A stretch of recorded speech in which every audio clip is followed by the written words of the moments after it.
Jangan percaya dengan mitos yang mengatakan bahwa untuk mahasiswa yang kuliah di jurusan tertentu, maka lulus cepat waktu itu adalah hal yang mustahil.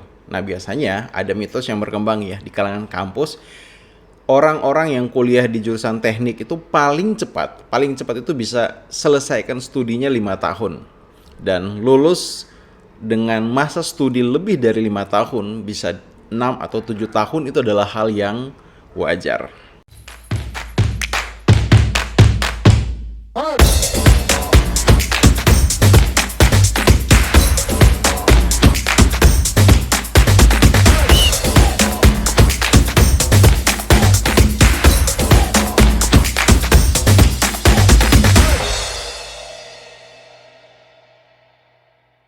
Hai, selamat datang di channel Ronald Hutagalung, channel yang berbagi berbagai hal terkait dengan motivasi, inspirasi, dan skill di dalam mengembangkan diri. Video kali ini adalah video yang dibuat khusus untuk kamu mahasiswa yang saat ini sedang bersiap untuk menyusun skripsi agar kemudian kamu bisa segera cepat-cepat wisuda. Atau video ini juga bisa untuk kamu yang sedang kuliah dan masih di semester awal dan ingin bagaimana kemudian kamu bisa secepat mungkin menyelesaikan studi sehingga bisa lulus di wisuda tepat waktu. Nah, sering kali kita mendengar satu mitos ya yang beredar di kalangan mahasiswa yang mengatakan bahwa kalau yang namanya anak teknik itu mustahil bisa lulus tepat waktu. Mustahil ada yang bisa diwisuda di bawah 4 tahun. Ya normalnya paling cepat adalah 5 tahun. Ataupun ya kalaupun ada yang baru bisa menyelesaikan studinya di 7 tahun, itu adalah hal yang wajar. Ya namanya juga anak teknik. Dan mungkin ada juga ya di prodi-prodi lainnya. Nah, jika kamu pernah mendengar mitos seperti itu, maka sekali lagi saya ingatkan, jangan pernah dipercaya, karena sesungguhnya itu adalah pembenaran saja. Pembenaran-pembenaran yang dilakukan oleh mereka yang tidak secara spesifik, tidak secara jelas membangun satu strategi untuk membuat studi mereka sesuai dengan yang sudah ditentukan oleh kampus. Nah, kamu bisa cek di kampus mana saja. Setiap kampus, setiap prodi untuk strata S1 pasti mereka merancang kurikulum itu untuk 8 semester ya, 8 semester itu. Di mana di 8 semester itu biasanya di semester 7 itu mahasiswa sudah dirancang agar kemudian semua mata kuliah yang dibutuhkan untuk mereka bisa skripsi itu sudah selesai. Ya, maksimal di semester 7 itu sudah mata kuliah itu rata-rata sudah ada di angka 130 sampai 140 SKS yang sudah dituntaskan. Sehingga di semester 8 biasanya hanya tersisa ya poin untuk kamu melakukan skripsi ataupun kerja praktek. Nah, lalu kalau kemudian ada orang yang lulus lewat dari 5 tahun, 6 tahun, ataupun baru bisa wisuda di tahun ke-7, apa kira-kira yang menyebabkannya? Nah, dari pengamatan saya adalah salah satu hal yang menyebabkan orang lama wisuda ataupun kesulitan mengerjakan skripsi adalah karena kesulitan mencari judul skripsi. Ya. Mungkin dosen PA sudah menginformasikan, oke, kamu silakan mulai cari judul skripsimu saat semester 7 ataupun ketika semester 8 saat kemudian sudah dibuka ya kesempatan untuk memprogram skripsi, ya disitulah kemudian pembimbing sudah mulai mengarahkan si mahasiswa untuk mencari judul. Namun yang terjadi adalah karena tidak tahu bagaimana caranya mencari judul, yang terjadi akhirnya ini yang menjadikan mahasiswa lalai dan sudahlah gitu, nanti ajalah nyarinya, atau oke, sambil nyari kita melakukan hal yang lainnya lah, dan akhirnya kebablasan ya, 1 semester lewat, 2 semester lewat, dan seterusnya. Nah, ada tips yang bisa kamu praktekkan untuk kamu agar kamu bisa secara mudah, secara cepat mendapatkan judul penelitian, judul skripsi kamu. Dan tips ini bisa kamu praktekkan baik ketika kamu masih di semester 1, semester 3, semester 7 sekalipun, ataupun ketika nanti semester 8 bisa kamu praktekkan hal ini. Oke, kita langsung saja. Bagaimana caranya mencari judul skripsi?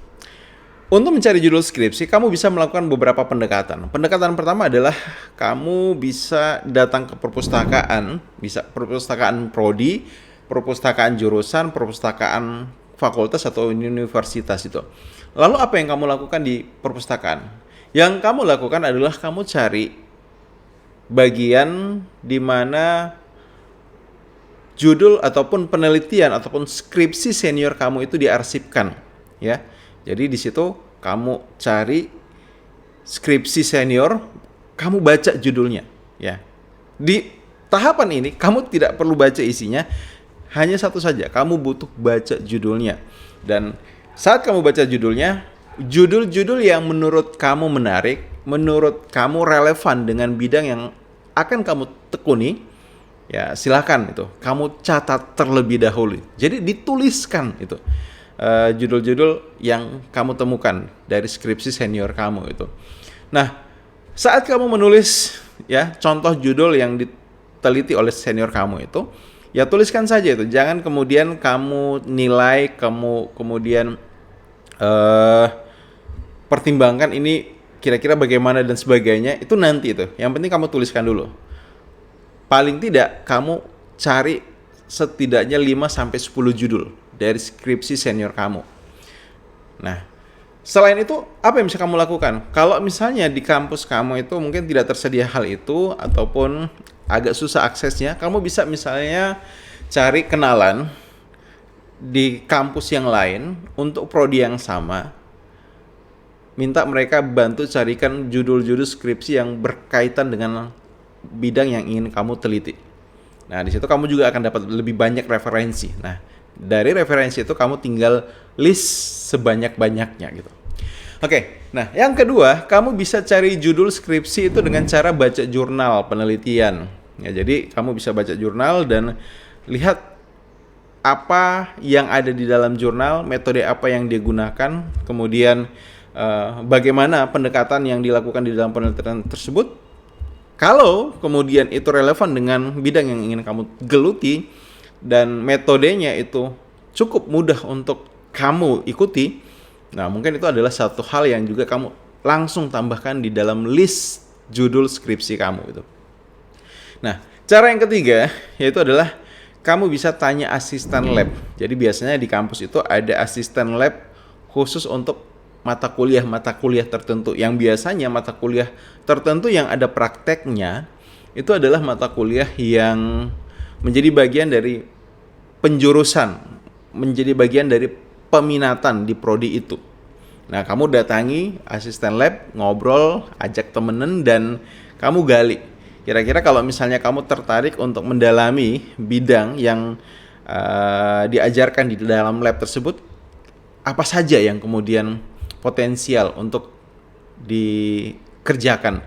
Nah, kalau kamu misalnya dapat judul dari asisten lab ataupun orang-orang di lab, menariknya adalah mereka akan referensikan hal yang ya familiar ya di lingkungan mereka, dan biasanya kamu akan bisa dapat support menggunakan lab tersebut untuk analisa ataupun untuk mengerjakan skripsi kamu. So, sudah sangat-sangat mudah jadinya itu. Nah, sekarang yang keempat ya, kamu bisa konsultasi dengan PA ya, pembimbing akademik kamu itu. Jadi ngobrol dengan PA, sampaikan minat kamu apa, dan kemudian tanya itu, Pak, kira-kira kalau misalnya saya pengen buat skripsi tentang bidang ini itu, baiknya saya temanya, topiknya tentang apa ya? Nah, di situ kamu bisa dapatkan insight ya dari dosen PA kamu itu. Dan yang kelima, kamu bisa juga dapatkan judul dari ketika kamu konsultasi dengan dosen pengampu mata kuliah dari MK yang kamu sukai, kamu minati itu. Jadi contoh misalnya kamu anak geologi dan kemudian kamu tertarik untuk belajar tentang altrasi atau melakukan penelitian tentang altrasi, maka kamu dekati dosen yang ngajarin tentang altrasi, ngobrol, diskusi, dan kamu bisa misalnya minta saran itu. Kalau saya pengen meneliti tentang alterasi, kira-kira tempatnya di mana ataupun judulnya apa. Nah, di situ kamu bisa saja dapat referensi. Nah, pada tahapan ini ketika kamu sudah dapat paling tidak 10 sampai 20 judul, maka akan sangat mudah untuk selanjutnya kamu bisa mengeksekusi agar kemudian kamu bisa segera putuskan mana yang akan kamu ambil untuk penelitian kamu dan kamu sudah bisa mulai mengerjakannya. Oke? Semoga video ini bermanfaat dan saya doakan kamu bisa segera selesaikan studi dan segera diwisuda. Sukses selalu.